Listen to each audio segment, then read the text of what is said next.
You're listening to Inside the Numbers Sports Performance Podcast, brought to you by RockDaisy AMS. I am your host, Coach Cody Hughes, and today I have on good friend, former colleague, Brandon Davis. He's the Director of Strength Conditioning at Southwest Florida Christian Academy in Fort Myers, Florida, going on his second year there as a director. For those of you that don't know, Brandon and I are really close friends. He was our first ever true intern that stuck around for a while at Madison Academy, to the point where he got paid, and brought him on as an assistant and really opened my eyes to a lot of really great things. He really earned his way in this industry, guys. You know, hearing his story of really earning it and driving an hour both ways just to get an opportunity to work, and really showed what it takes to make it in this industry. In this episode, we are just two friends catching up and talking training. You know, he's been to a couple spots before he's landed where he's at now, and he always brought a different perspective to training. If you guys hear in the episode, he's got a lot of experience in the research lab, so he understands statistics. He understands how to collect data at a high level and also relay that, you know, in the real world applied setting. He really opened my eyes to that when he was at MA, and he really helped me, I feel like, more than I helped him in that situation. So this is a great episode. Like I said, two friends just catching up, talking training, you know, talking about his passions, his middle school setup, how he's running his sprints, how he's loving running on a curve and doing other things that he constantly does such at a high level, and I constantly learn from. So I hope you guys enjoy this conversation between me and Brandon, and we'll see you on the inside. Welcome to Inside the Numbers, the RockDaisy Sports Performance Podcast with your host, Coach Cody Hughes. Join us to unlock the secrets behind athletic performance as we break down the metrics and transform your collected data into powerful, actionable insights. Tune in for exclusive interviews with top coaches and professionals who are revolutionizing their training programs with data. If you love what you hear, please share it on X, Instagram, and YouTube, and tag us at RockDaisy AMS.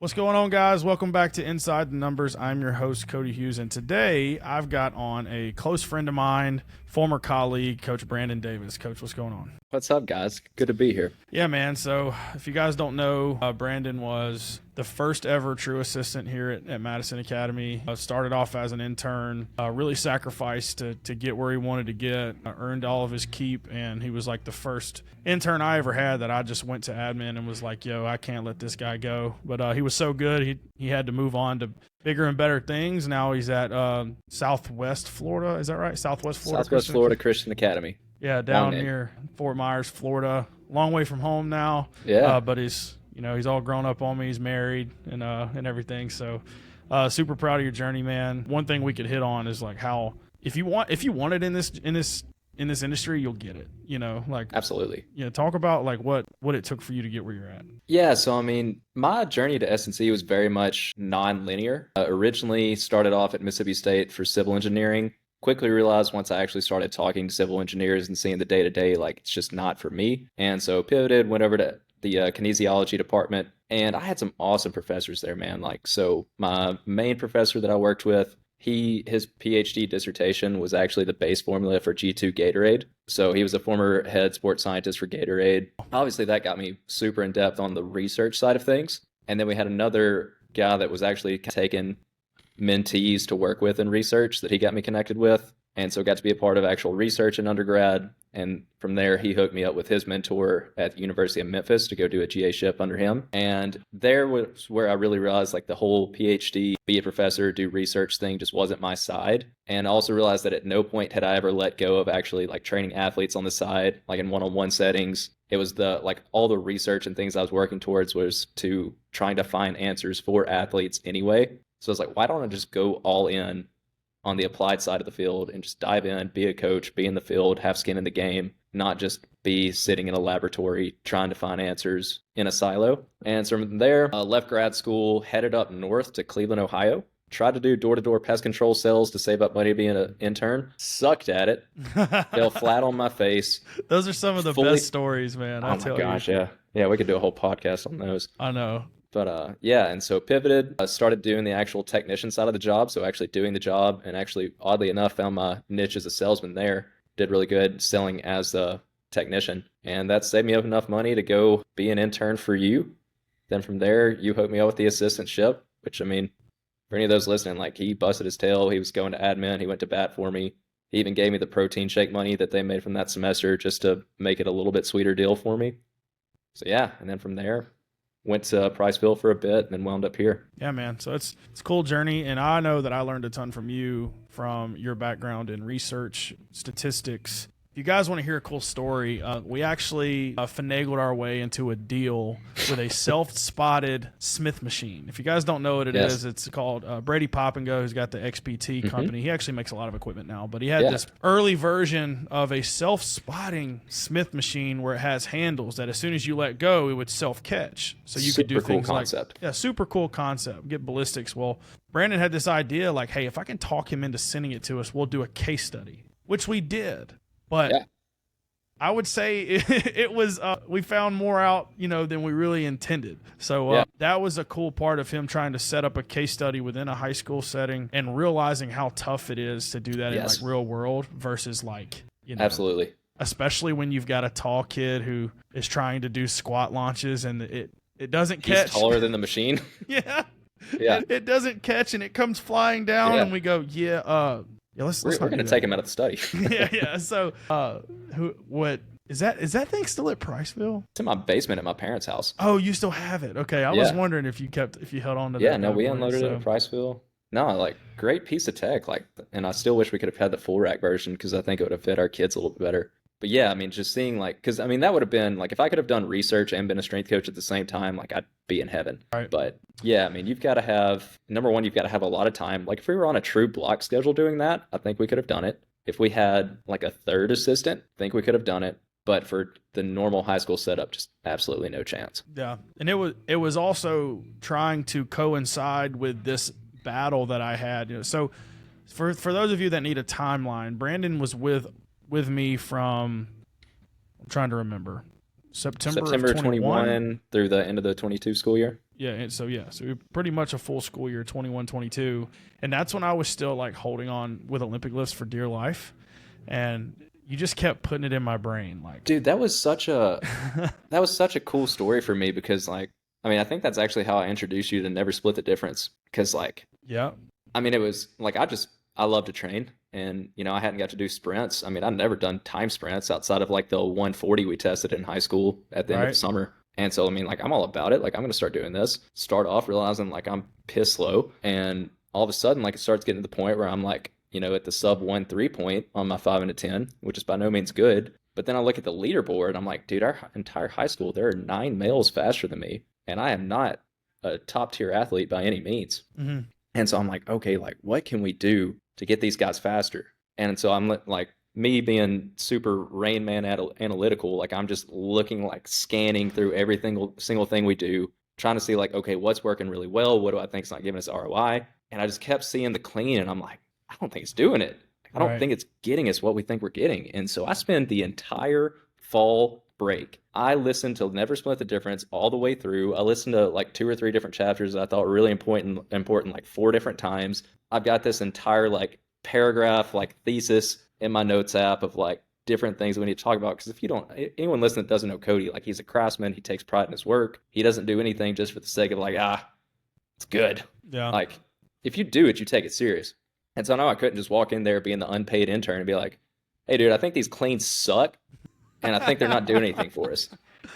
And so I come in and like, I'm getting ready. Like my heart's like pounding through my chest, getting ready to talk about it. And you're like, hey man, like I was thinking about something over fall break. And I was like, yeah, what's up? And he's like, thinking about getting rid of the clean. I was like, no freaking way. Oh yeah. The timing was impeccable. Yes. It's funny how all that works. And for the book he's referencing is Never Split the Difference by Chris Voss, former FBI negotiator, terrorist negotiator. If you want to learn about communication skills, it's a wonderful book. You should read it if you're listening to this. But he put it into practice too, sprinting and showing all that. But another reason we decided to move away from the cleans is from a time standpoint. So just from a priority time standpoint, where we looking at our 2-day-a-week model where we're training about 130 minutes a week, and we were doing cleans both days for tier A, which would take about 13 minutes a piece. You're looking at 26 minutes, out of a 135-minute week. I'm terrible at math, so that's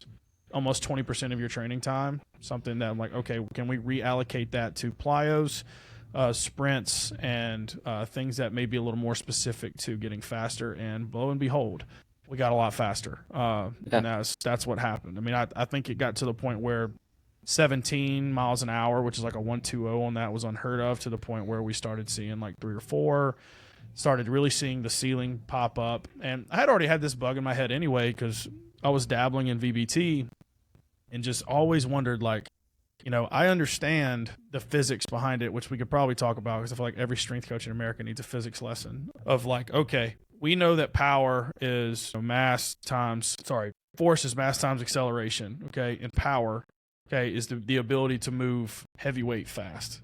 Okay, so how can we find the happy medium of that? And every time you saw a clean, you saw the technicality that needed in it. And then I remember seeing, we had a linebacker, his name was Chuck Moore, which, you know, he actually challenged Coach Davis one-on-one in route running, and Davis absolutely just carved him up with game speed principles, which is hilarious. And one-on-one in a 40, cooked him in that too. That's right, yep. And he talked all this, man. And Chuck is still playing college football to this day, so great for Chuck. But he would, you know, he could clean like 275, but he could pull a trap bar like 365, you know, close to 1.0, which was insane. And that's when I first like, man, why is that? That was like my first like instinct of why is that happening? That was like my introduction of really starting to chase, like, understanding training from a physics standpoint and a biomechanics standpoint of stimulus. And that was where it all started, you know. So we decided to cut it, you know, after fall break. We were still in season with football, so it was actually really easy to just kind of transition. It was easy to justify taking away a catch, you know, for wrist purposes, shoulder purposes. You know, that year we were actually really good at football. We went to the semifinals, and had a chance to go to state title game. So it's easy to make that decision in that moment, but I'm really glad you did, you know, because I'm trying to be critically thinking at all times. And, you know, there's something about you being whoever you're talking to, you know, like your superior or who you're working with, a colleague, about how to bring up a topic you may disagree with. You know, Yep. I'm sure that you've dealt with a lot of that now. You haven't been here in a long time, in a lot of different settings, especially now in a director role, you know, navigating those coach relationships, especially on some things where you realize, hey, these coaches may not know what they don't know, but it's my job to help them get there without ruining our relationship. Right. Yeah, I mean, obviously, anyone that's in the field knows that those things you could find something to talk about every single day if you really wanted to. I think the biggest part is understanding timing. And so number one, like, is this an issue where if we don't fix it today, it's going to really screw some things up? If it's not, don't press it and just show up like a absolute bull in a china shop looking to plow through. Yeah. Like a lot of those things, if you build good enough relationships with your head coaches, the conversation's probably going to rise to that point naturally anyway. You may have to wait weeks. If it's a really non-pressing issue, you might have to wait months. If it's one of those things, just build relationships with your coaches. And at a certain point, they're going to voice their frustrations on like, oh, I feel like this could be better. This is going wrong. And then now they're coming to you. It's their idea to fix the problem. So it's now their idea, and you're just sliding in and like, oh, let's give this a shot. No doubt. So I want to hit on this before we move on to some nuts and bolts of training, just to catch up on actually, you know, what you're actually, you know, looking at from a training standpoint. But I want you guys to hear one way that Brandon made a lot of impact at our school as an intern and immediately made value and earned trust in coaches and kind of set himself up for success was our girls basketball team desperately needed a practice player. They had 9 girls. They needed 10 to actually run full court. And Brandon took it upon himself to go and practice with them. And he was like, man, I'm a wannabe hooper. You know, I'm okay enough to know the game that I won't impede on this is bad. But obviously being a male, you know, practicing a girls' practice gives some physicality, adding value, and doing that consistently, not being paid. And what that did was that actually, you know, added some trust and value inside of our girl head basketball coach's mind. And at the same time, we also had our principal's daughter as a basketball player. So that also shown value there. Not that you know if that's going to pay off or not, but I want you guys to know that he found a way to add value. And I think that's why it was a no-brainer whenever we went to ask for money and they were like, we're going to find what we've got. And they gave what they had, which was great. So that's another point there I wanted to point out that I thought was just a brilliant move on your part, a very mature move. I think many kids these days that are young coaches just want to be spoon-fed rather than going and getting it done. So even if it's something like playing pickup basketball, you know, something as small as that. I mean, and a lot of those things like that went like even this weekend when I went to Disney, like Krista, who for those listening that don't know, that's his head women's basketball coach. Like she swiped up on my story and said like, hope you guys had fun, laughed at a joke or something. But I mean, those little things carry so much weight with coaches, and they show how much you care. And that bled into off season. Like we were trying a lot of different things to try to revamp the girls program. And like Krista was telling me about, the girls saying to me like, Coach, sometimes like Brandon's workouts are insane, but we know he cares about us and he wouldn't ask us to do anything if he didn't think it would help us, so we do it. Yeah, so I'll never forget you doing like those extreme ISOs with them, holding arm in arm, trying to hold a hip flexion ISO. They're dying down there, and I'll be honest, especially with a lag effect of culture. For those of you that are hearing, Coach Krista is in her 4th year, and you were there during was that year one? Her year one? Yeah, it was year 1. So like the lag effect of where it needed to go. You're working with freshmen, Emily Mauser and Brooklyn Tucker, and those girls that are now seniors that have now turned this thing to a point where they're going to be a contender this year. There's a lag effect there. That was huge, so great points all across the board there of just ways to add value as a strength coach to earn your way in, rather than just trying to flex your alphabet soup because that's just not going to work. Like nobody cares about strength conditioning more than we do. And it's actually kind of cool coming full circle now because we're trying to get me an assistant. We have a girl who we just hired as our head soccer coach, and she got her exercise science undergrad, wants to get her CSCS and be a strength coach on top of being a soccer coach. But like she has no intern experience, none of that, hasn't got it past her CSCS yet. And so just kind of explained to her like, hey, I'm going to do everything I can to get you there. But like, and thankfully my assistant head of school, he's also a CSCS holder. So he gets it. He respects the field. And he's told me, he's like, look, money's tight. There's no way I can promise I can get her hired on full time next year. But just let her know, like, get certified, take ownership, start running morning workouts, start running afternoon workouts, see how much value you can add this year. That gives me a much better chance of getting you hired next year. And if not, it kind of locks you in as like, for sure, the year after. And so just explaining like, hey, like, it's not going to be glamorous. You're not going to get everything just handed to you early. You've got to put in those hours. You've got to be willing to go that extra mile when you're not getting paid a ton for it. And so if you're not willing to do those things, you may just never actually make it in the field, or it's just going to take you a very long time to do it. Yeah, 100%. Like the literal progression for what we had here was an intern. I had multiple interns unpaid. Then I had he had him as an intern, found a way to get him a stipend. Then he left, which led to the value of hiring somebody entry-level full-time who did really well for a year, did so well, got another job, to the point where admin realized, okay, if we don't ante up the money to get some consistency in this position, to have less than a little bit more than entry level, let's figure that out. And they did. And that's when we have now pretty much 2 full-time strength coaches. And I guarantee you, give you the next 5 years, Brandon, it's going to look the same where you're at. Like it's more than likely going to happen, which is amazing to hear. And if all of you guys that are seeing it, I've said it from the jump, like it's great for high schools to have full-time strength coaches, but I think that high schools need strength staffs. Yes, just being completely 100%. Honest. Yeah, if you want to do it well, you need a staff. Yeah, and it doesn't have to be fully isolated staff, like 3 full-time strength coaches that do nothing else. It can be a director role that does that, maybe an athletic director hybrid, which is like what we are. And then you've got some hybrid strength coach educated and sport coach hybrids that can fill gaps, because you start getting limited, because I'm going to see a lot of young coaches out there that take maybe jobs that pay pretty well too, but you're by yourself. And you don't have many breaks, and you can't do it at a level you want because you feel like you're drowning. So I feel like the industry is going to continue to evolve, not only getting qualified strength coaches in, but also seeing that there's a need for more than one, and continue to see that rise. But anyway, as far as training goes now, man, like what's really like bugging your ear right now? Like you've been there now, you're in your 2nd school year. Is that right? 2nd school year? It's my 2nd year here. Yes. Yes, you're in your 2nd school year. So you're finally, I feel like, year 1's year 0. You're figuring out logistics, relationships, and kids, and kind of laying the foundation. Now in year 2, you can kind of start digging and seeing what's working. What's really, intriguing you these days? What are you seeing? What are you doing? Yeah, I mean, main thing right now is just trying to find consistency during hurricane season. So that's true. we have had 1 full week of school in the past 5 weeks. Hey, that's insane. Yeah, between hurricanes, fall breaks, other little mismatch things like that. I got you. Yeah, right now I'm having to be super patient with myself, because if I allowed myself to fall into that, I would scream. And that's sure. like even today, like we were talking about earlier, finally like, okay, we've got a full week. We're back in class. I'm freaking pissed off because our chronic sprint exposure is -4. Yeah. And like finally just we can build back in the right direction. And what happens? time for my first varsity class. Oh, lock-in alert. There's a crazy naked man running around on campus. Can't change class. So, yeah. Oh, makes you want to bang your head against the wall. Yeah. So that, but yeah, I mean, biggest thing is like my entire process really since back in like January has been, okay, I've went through like very research minded. I teased out all the things that I wanted to find.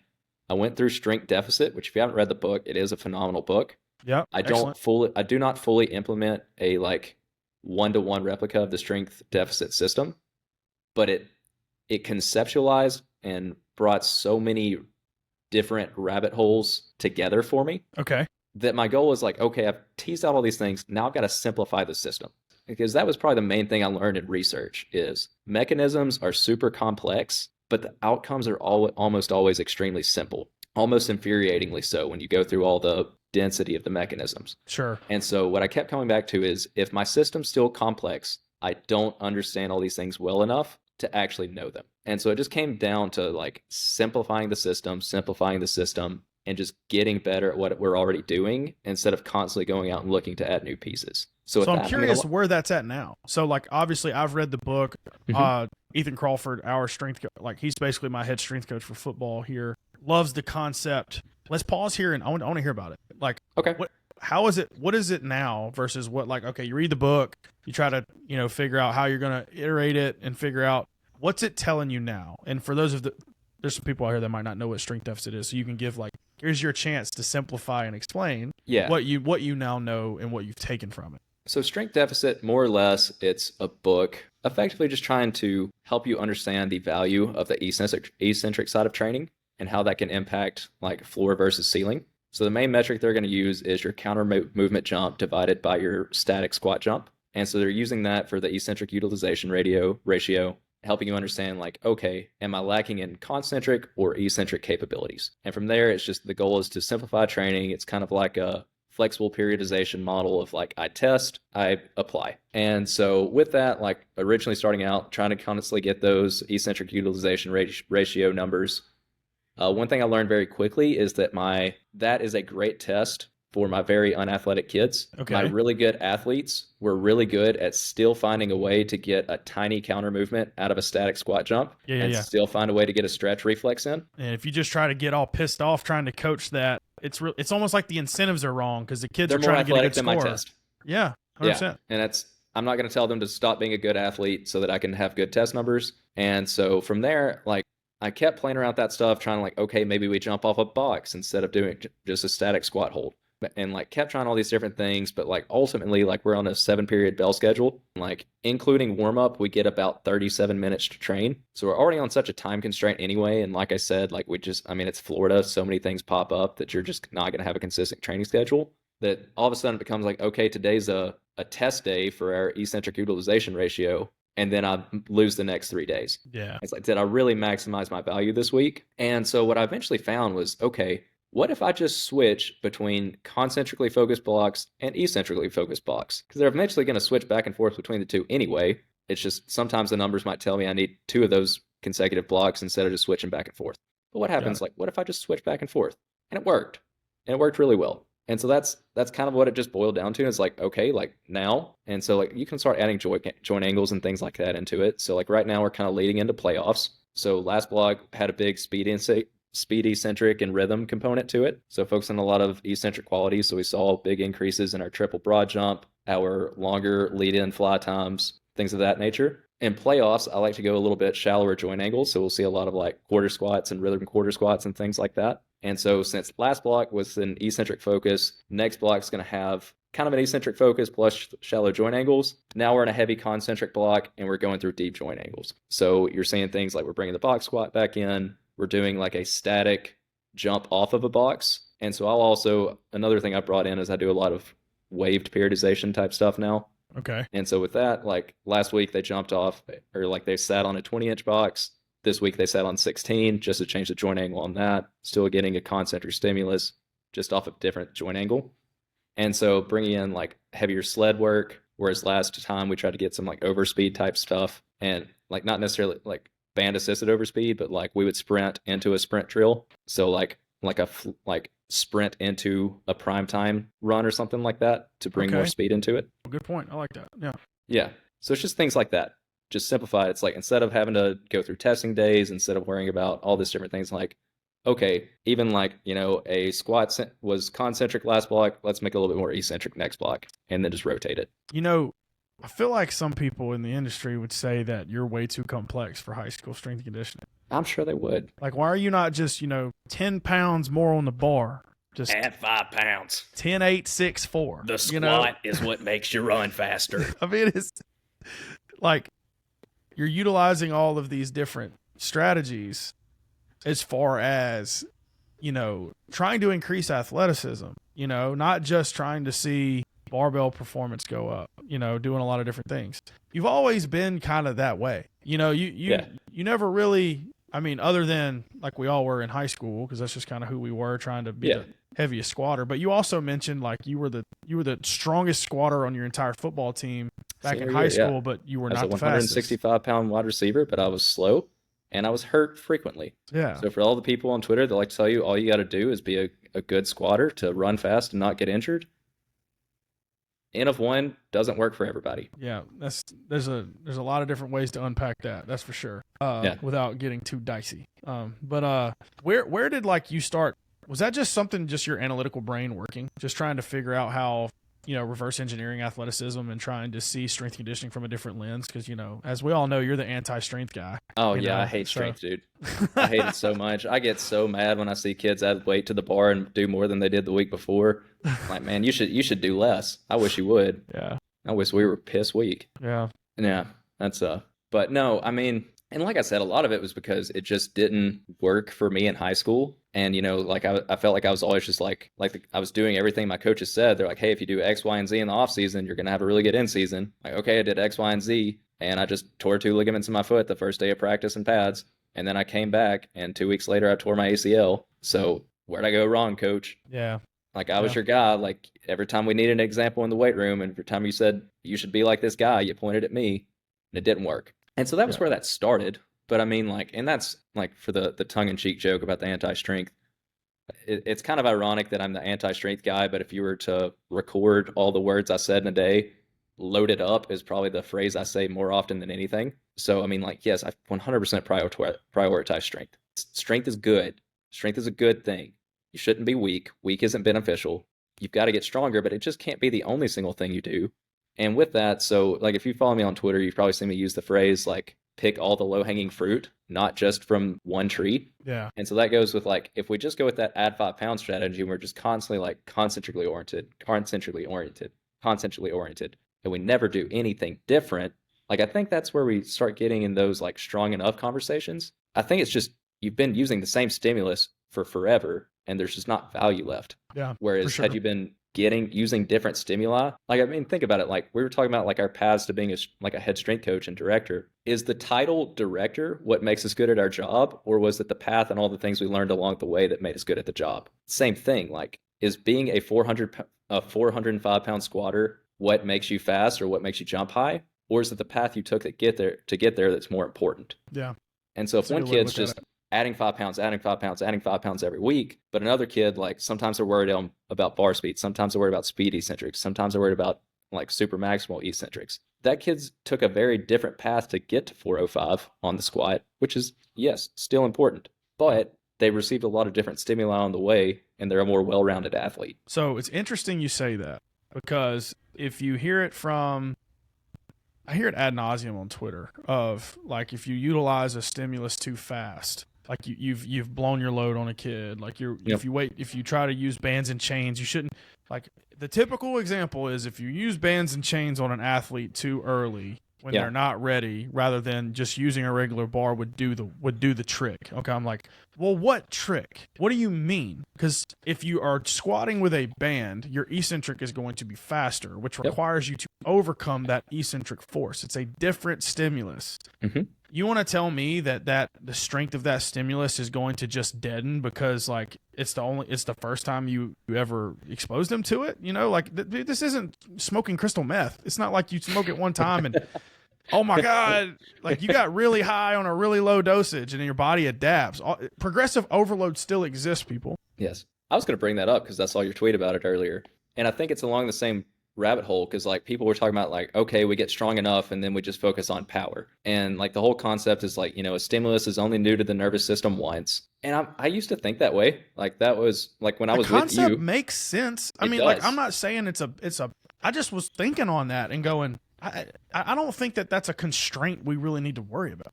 No. And that's, I mean, like I said, like when I was with you, that was, and like my middle school training philosophy is completely flipped, which was another thing listening. Like you were cool. You let me do it. My thing with middle school, you asked questions. You didn't agree with it. But I mean, same thing. You wanted to see how it worked out.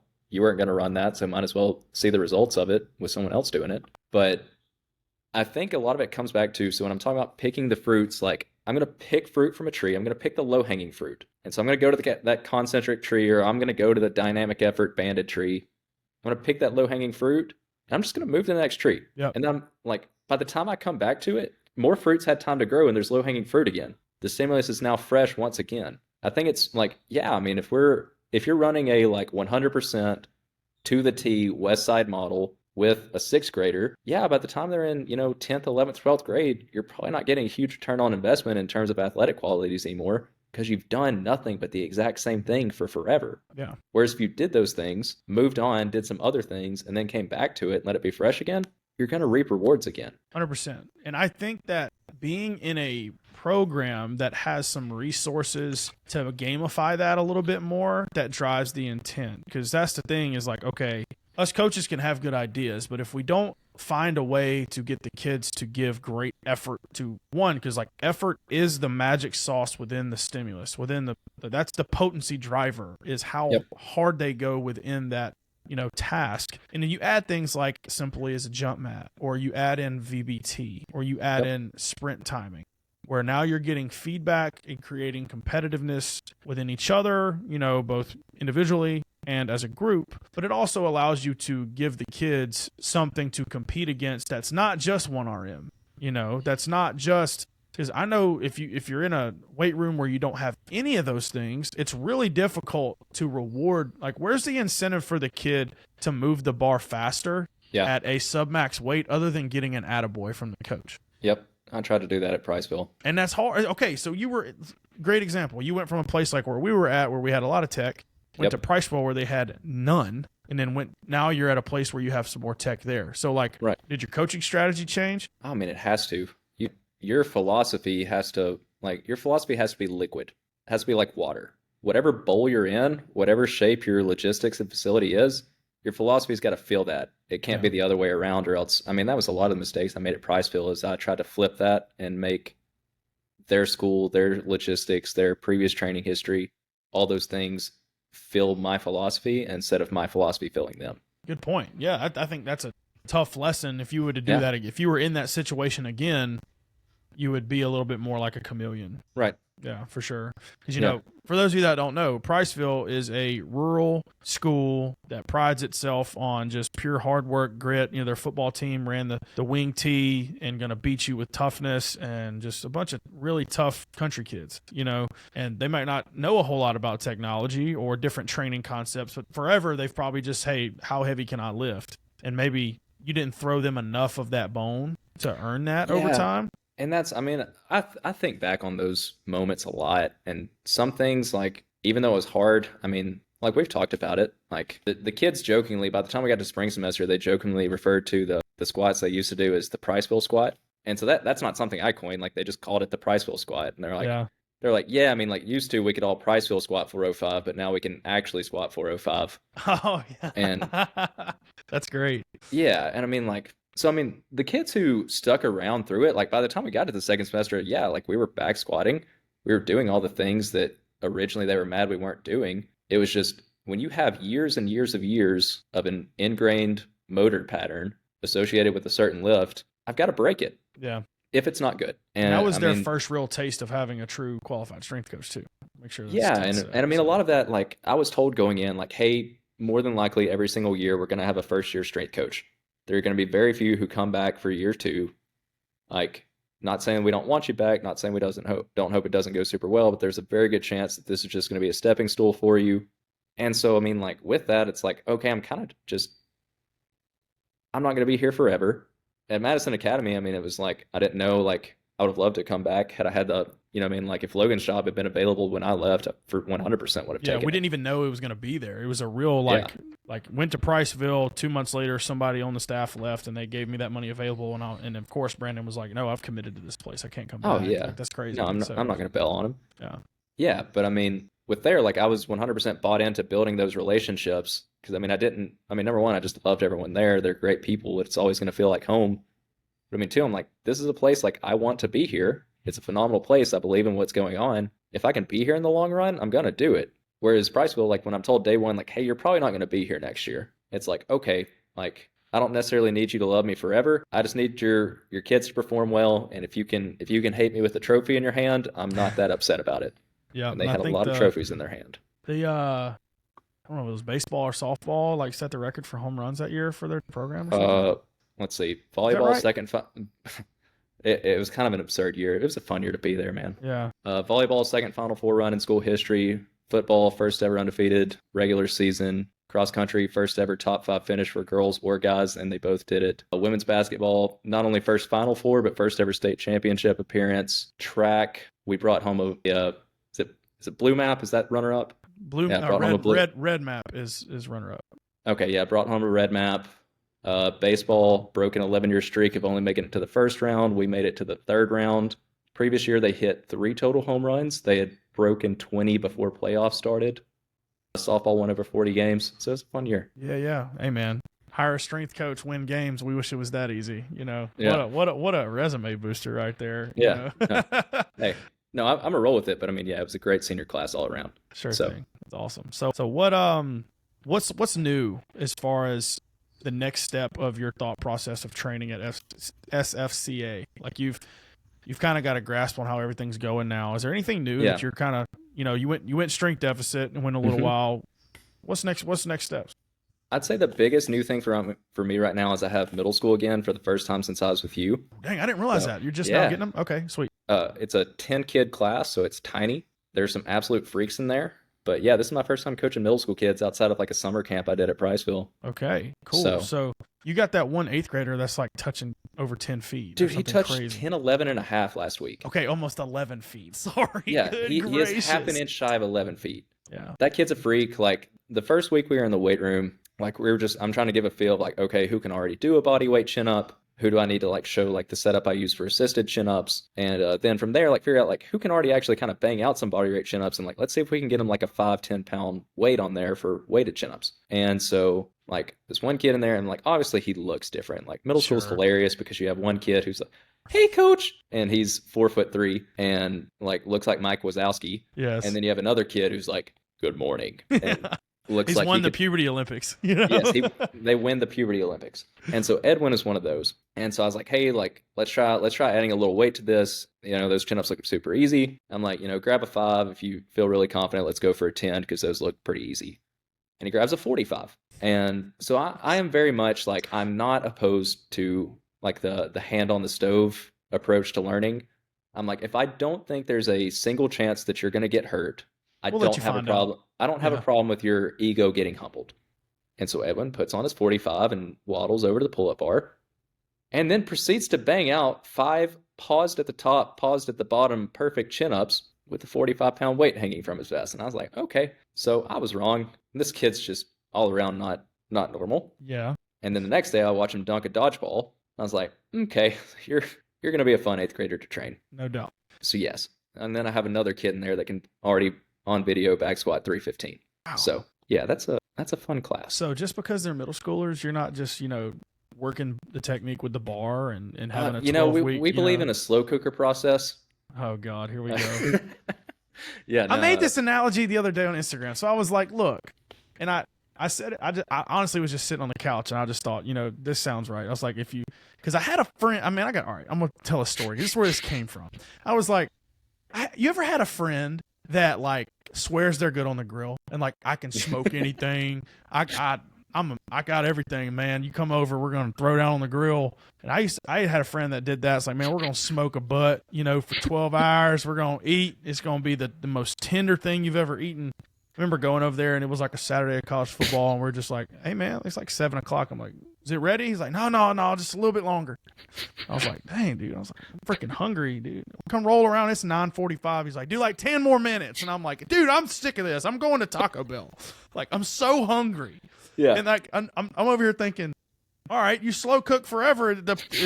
You're gonna pass up time for stimulus. Like you continue to slow cook to the point where you ain't gonna have any food, or the food's gonna be undercooked. Like, of course, we're talking about not burning the steak, sure, but you ain't even got the grill on, dude. You over here trying to freaking grill a good steak with a George Foreman, with like barely turned on, out. With a blown out breaker fuse in the outlet. You know, like it's just not gonna work. So I'm so sick of that seems to be so in vogue still, but not stimulating. But remember, heavy weight is not the only stimulus that we can have. Yeah. That's I mean, another thing, like that was kind of my middle school philosophy when I was with you, is like not only like the stimulus is only new for one time, but the whole like just run it till it doesn't work, add 5 pounds, keep it to a 5-pound jump every week. And I mean, sure, it worked out. I mean, like at the end of the year, we had like 3-4 kids in that class that could trap bar deadlift 225 for a set of 1x20, which is awesome. But I think where I really changed my mind on that aspect of it is, okay, the whole concept is we're going to avoid plateaus. Even if we kind of undershoot at the beginning, at a certain point, we're eventually going to get to the point where we're going to get anyway. But this way we get to feel like we're making progress every single week, and we keep stacking. It's like, okay, that's cool. But from a stimulus standpoint, do I start at 95 pounds and just keep adding 5 pounds for the sake of saying I never hit a plateau? Or do I hit 135 for 4 weeks in a row and then break through that plateau? From a stimulus standpoint, what gives the tissue more if I'm still going to end up at the same point regardless? It's the latter. Yep. Like, whether you like it or not, those reps with 95 pounds was just an inferior stimulus to the 135-pound reps. And yes, you got to say that you progressed by 5 pounds for more weeks in a row than the 135 kid. But that kid's probably going to get stronger and especially get more hypertrophic return in the long run. So, I mean, that was definitely something I flipped my mind on. And then, I've never been a guy that's like, all right, we're going to start with a bodyweight squat, and then we're going to go to goblet, and we're going to do 18 different squat variations before we finally even touch a barbell.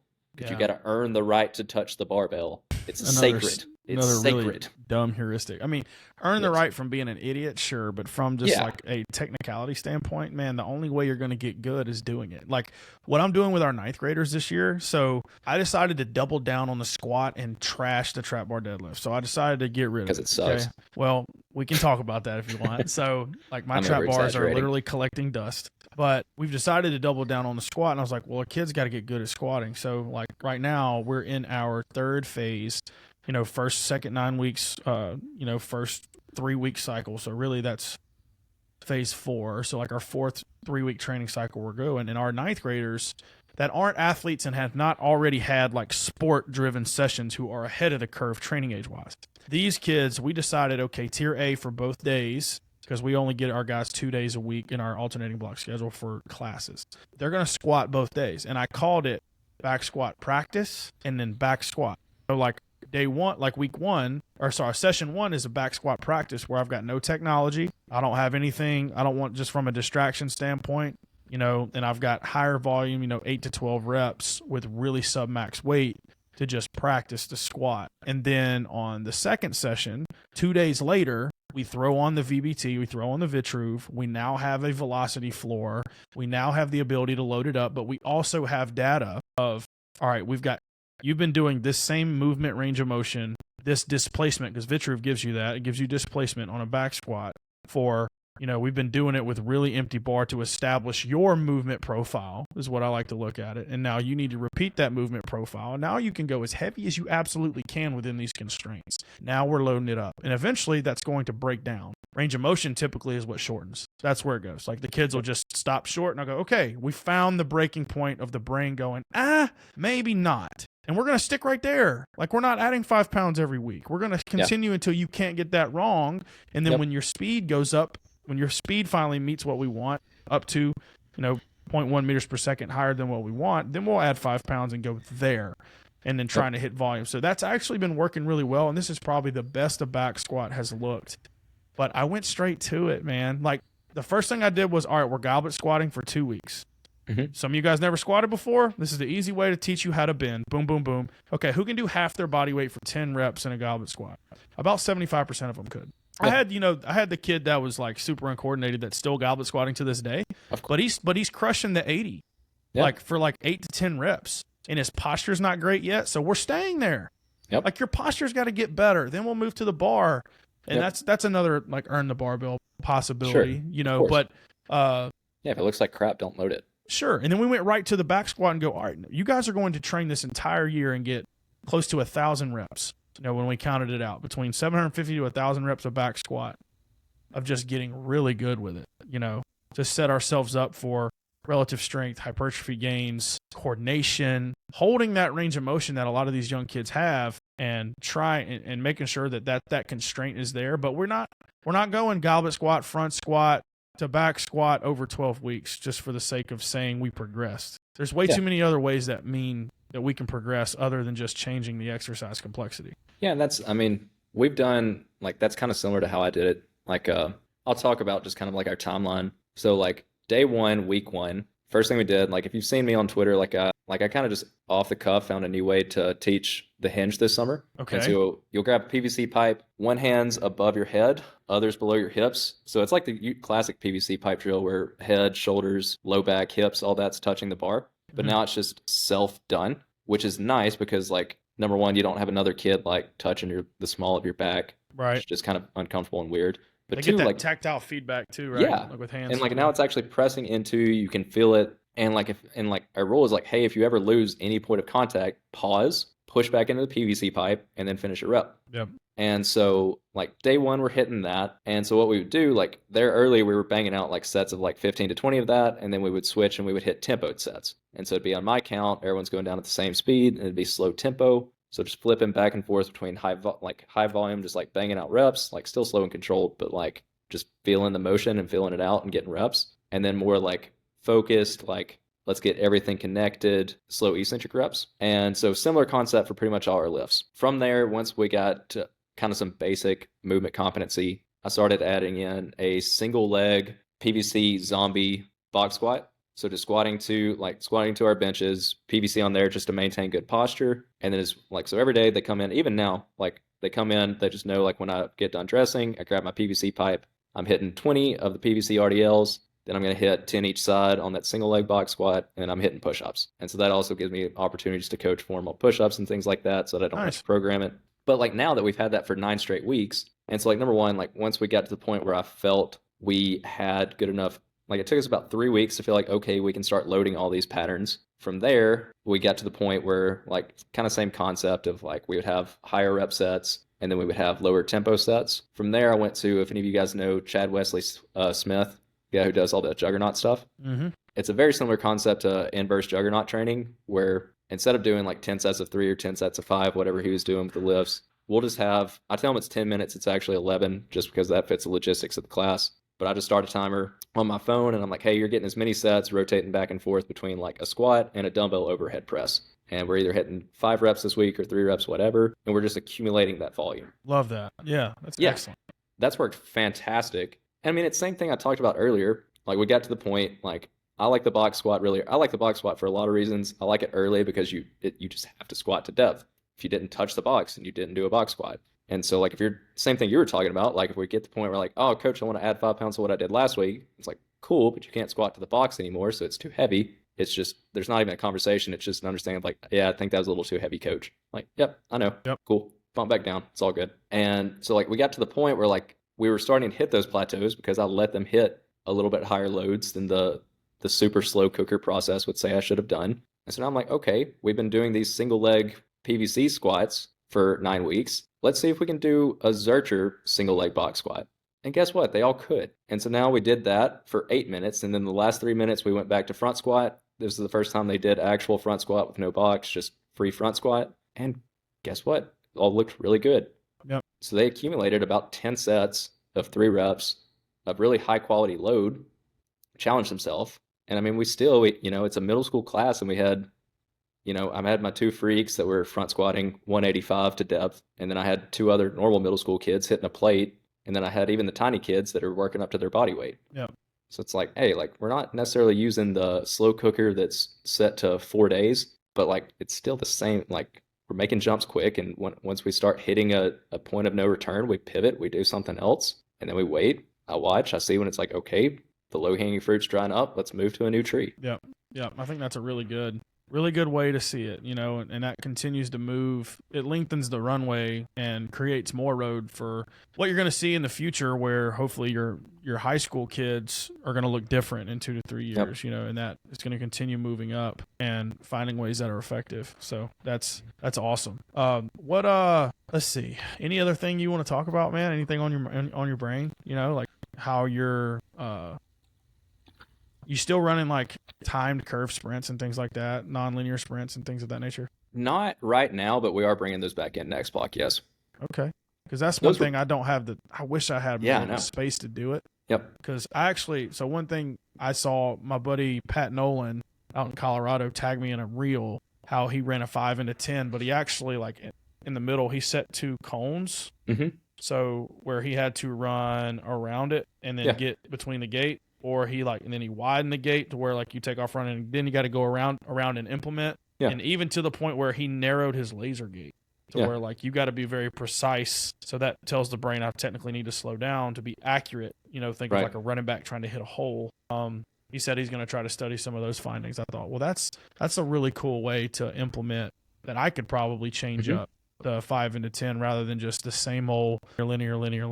Because I mean, at the end of the day, I'm realizing this from looking at it now that everybody's adopted 5 into 10 fly. It seems like across the board. Yeah. Every high school that I'm seeing has at least one 17-mile-an-hour kid. Like every single kid, you can get kids to 120. Like you just can. Like it's a force equation. To have a kid get there. That number's not as special as I thought it was. Yeah, that's what I've made the same realization. Like I used to consider that like, wow, that's really fast. And now I'm starting to see the kids that are getting to that point. And I'm like, the kid's not a great athlete, but he can do that. Yeah. Well, it's just learning to apply force. You know, if you get to a relative strength and have the skill to apply the force in the right vector and do it for 9 to 11 steps, you're probably going to be okay. But again, that's a very important rudimentary skill that will aid so much for a kid in sport at the high school level. I mean, you could change a kid's ability just learning how to put their foot in the ground. Now that's brainless. Now making it external stimuli of when to put the foot in the ground, that's a totally different story. For sure. Kid like, wow, running back, you missed it, wide open, dude, cut back, run into the back of your guard. That's fine. Things like that you see. So. Yeah, that a few different things I'm doing on sprinting this year is I've introduced a lot of different sprint variations. And so part of that is just I didn't really think it was the thing at MA, didn't really think it was the thing at Priceville, but like my kids genuinely don't care about the first 2 reps. Like they think like it doesn't really matter because my 3rd or 4th rep is going to be my best one anyway. So as long as I squeeze a PR out, that's all that counts. Yeah. Whereas like it's actually just how many really high quality reps can I stack? And that's going to eventually build that floor up a lot higher over time. And so I'm like, okay, like how can I make those first 2 reps matter to them? And so the biggest thing is like, a lot of people just wonder like, hey, this is new. Am I good at it? And so not even from the standpoint of like, oh, I think this sprint variation is going to make us better at this. It's just, it's new. It's fun. It's something special that we're not doing every single week. And they get to try and say like, hey, like I'm usually slower than that guy, but hey, in this sprint variation, I'm faster than him. Yeah. Good point. Yeah. So that's one thing. The curve sprints, curves are a big part of my conditioning. I'll bring it back into the time stuff in our next block, like I said. Curve runs are really, really interesting. And like you said, like there's just no way you could do it because you don't have access to that basketball court beside you. Yeah. But I mean, number one, kids suck at running curves if they've never done it. Like even at Priceville, we had an all-state running back, and that kid looked like a Lego man trying to run a curve for the first time. Interesting.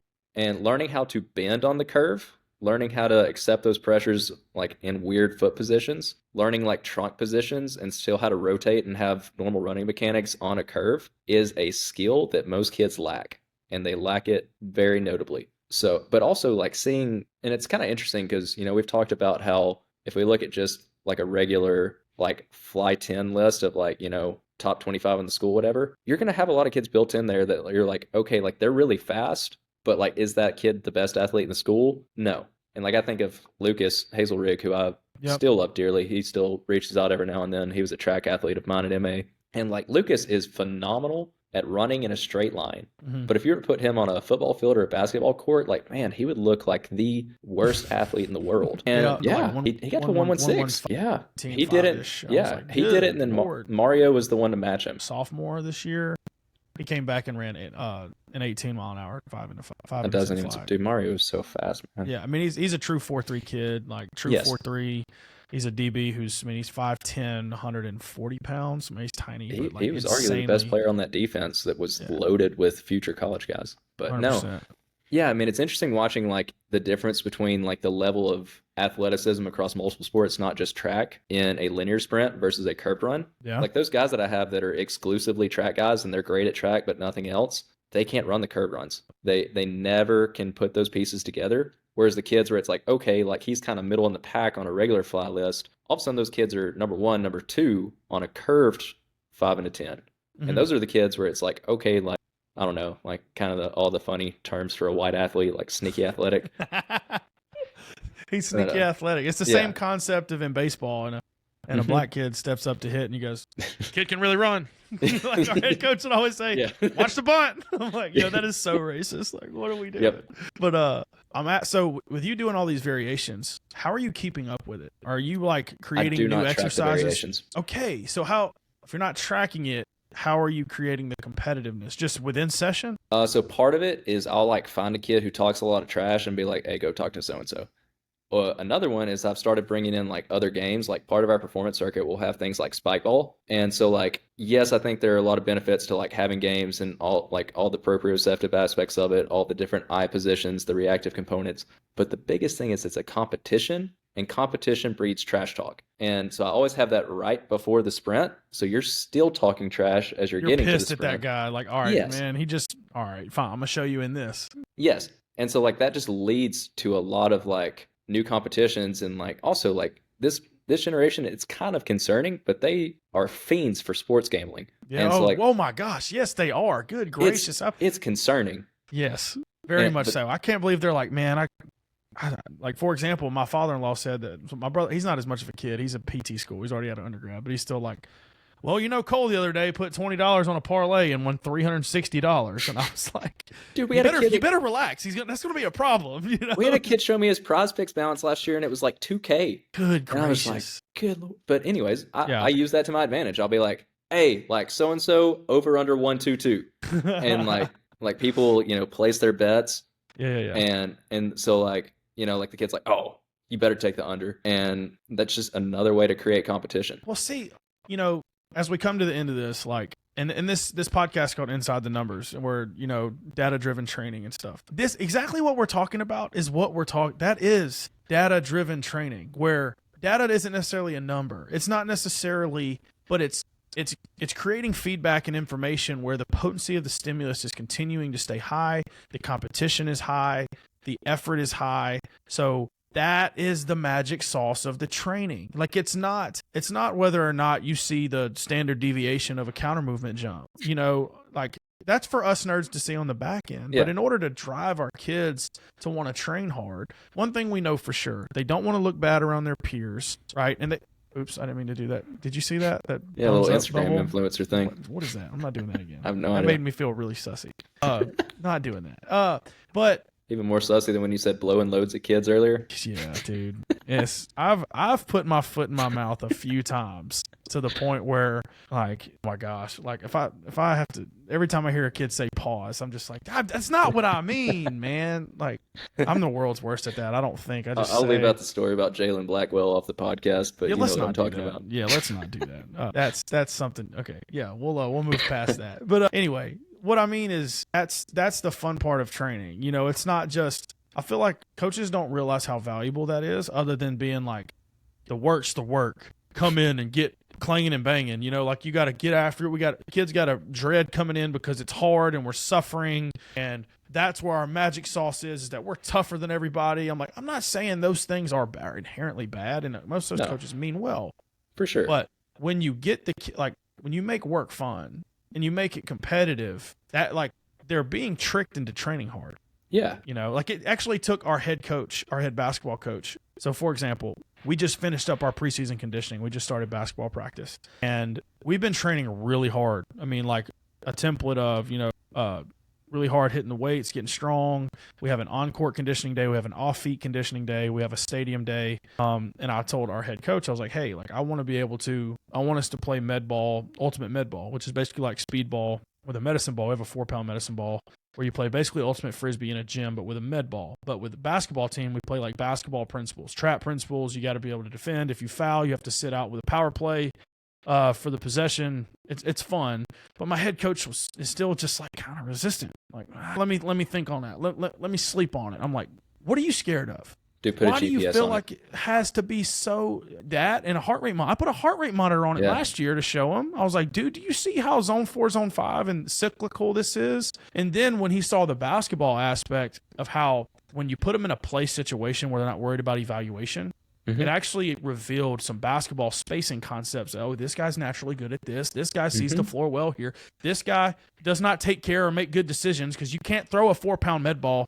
Like you can't snowbird in that game because you can't chunk. And if you drop it, it's a turnover. Yep. And he was like, I didn't realize how many basketball concepts were within this game without them realizing it. I was like, that's the whole point. But I didn't say that because my ego wanted to. But I would say, you're right, coach. Like, that's why I feel like we should implement it, here and there. Maybe that might be something we could get better at. Something we could, just because it's showing bad issues in that moment. What if we got better at those space closing? And then when practice came around, we're not worried about coaching that as much anymore.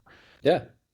No, that's actually a game like our schedule. So we're a private Christian school and every Wednesday is our chapel day. So all classes are 13 minutes shorter. And so, like I said, like by the time everyone's dressed, like trying to get an actual training day out of that, it's just not worth it. So we play games, but that's our conditioning day. Yeah. And so I'll actually pull kids off. Like if we'll do a lot of like king of the court, 3 teams, and just whoever's not on, like they'll get jumps and stuff.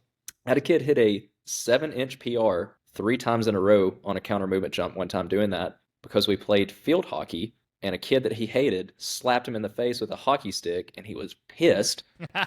But like after that, like he consistently, like he never hit that number again. He wasn't an athlete. But like from that day on, he consistently hit about 2 or 3 inches above that old PR. Yeah.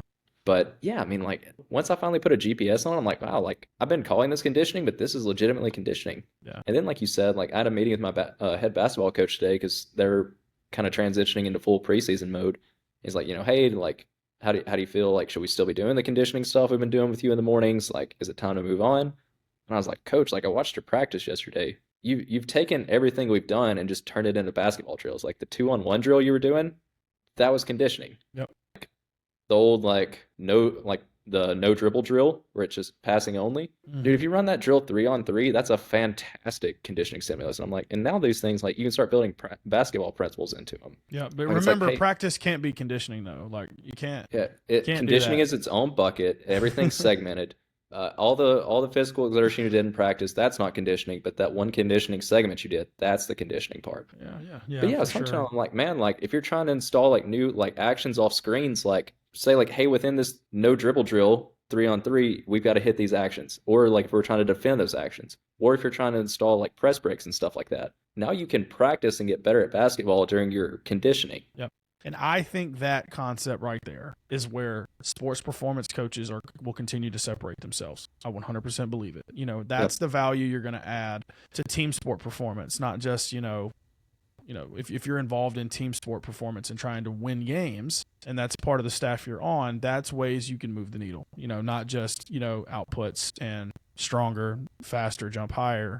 You can actually translate that a little bit into some actual skills that will blend a little bit better. So I think that's excellent. Well, hey, we're running out of time here. I think we've pretty much already hit on those questions I was going to hit at the end anyway, so we're good on that.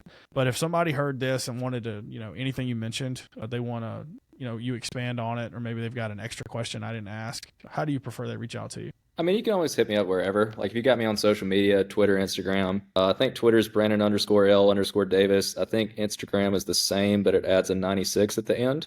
Yeah. I mean, if you want my phone number, I don't really care. I don't care if people have my number. It's 256-762-4782. Always welcome to shoot me a text, whatever. Sweet. Awesome. Well, be respectful of my times and stuff like that. Don't hit me up at 2 a.m. Or you'll turn around and call them at 4 Absolutely. Yeah.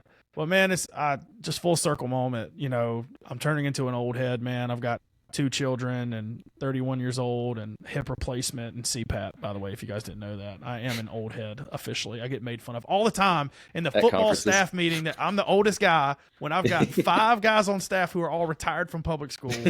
They have grandchildren like, no, you're the oldest. You have the hip replacement. You sleep with the CPAP, you old man. Rolling into the hotel room for the conferences, you got the CPAP in hand. Hey, man.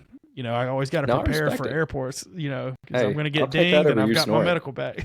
But my wife, man, she's got me on the, like, I'm really starting to turn my health around in general. Yeah. So, like, I'm sleeping well, we're supplementing well, trying to get our protein intake up, our exercise. I'm building out a home gym in my new home. We bought a new house. I'm getting a legit home gym, like investing some serious money into it. So that way I can train at home all the time and not have to lose time for my family. So, like, really trying to get that right. I'm a year out of hip replacement surgery. I can't quite sprint yet. Like, I'm getting there. I can jog just fine. I can jump fine, but I can't sprint, which is interesting. Like, I can jump. Like, I'm almost back to a 30-inch standing counter movement vert, but I can't sprint without pain. So I'm still working through that. But, the old man here seeing full circle, seeing guys like you becoming a mentor to people, solidifying yourself in the industry, man, it's just so cool to see and continuing to learn. And hopefully we can, whether it's, meet back up at the conference, or if you can get away to get back over on the other side of the state whenever I end up in Miami, like I do a couple times a year. Always. Oh, man, Hoover's down here now too, so you got to come down. That's the plan. I was talking to Tony the other day that, definitely going to come down and go there. I've actually got, for those of you that are listening and want a shred mill at a discounted price, you can have mine, because I'm getting a new one through Tony, and you could get it for what a typical shred mill would cost. You can get about 35% off of it. You can buy it off me if you want. It's in great condition. He just wants me to have some of the newer hardware to test out. So letting you know that. I don't know anybody else that might want that. In case if you do reach out. But that's happening. But anyway, I'll let you go, man. We've been rolling here. I appreciate you coming on the show. Yeah, absolutely, dude.